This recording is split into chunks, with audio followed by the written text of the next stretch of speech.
Well, today I'm going to do drone shots both near and far with the camera of the T210 WALKERA mini drone.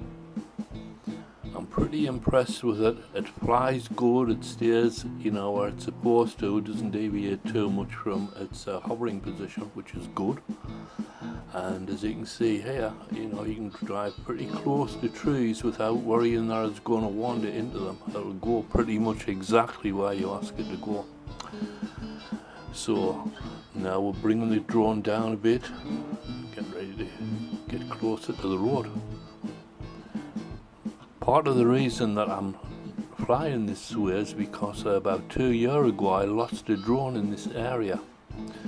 And I have a fantasy that I'm going to find it, but after 2 years it's probably been eaten by birds.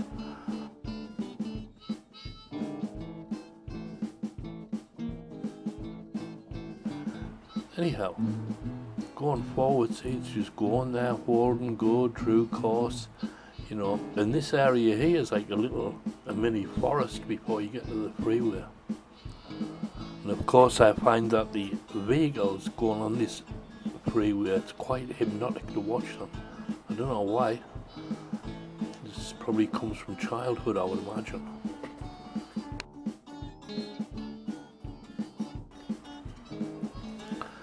Now the colour rendition on this drone is pretty darn good.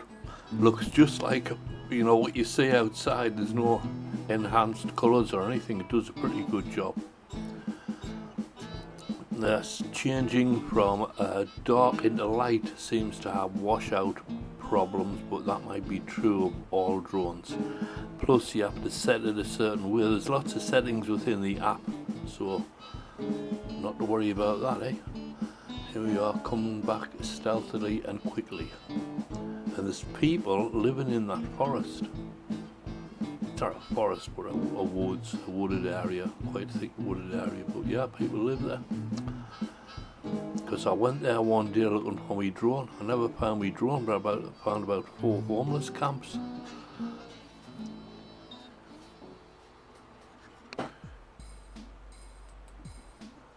Now this was a good challenge, flying the drone under the tree and above all the ground cover.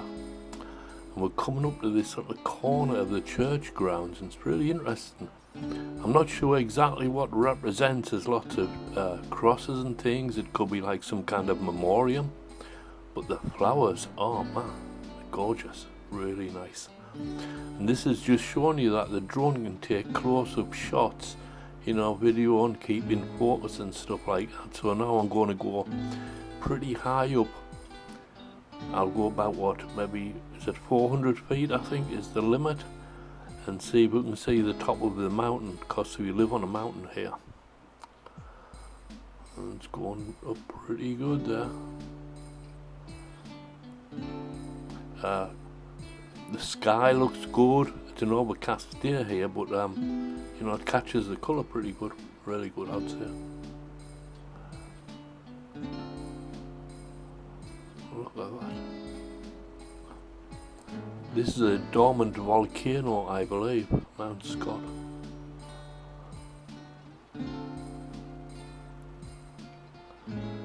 And these are the photographs that the drone took.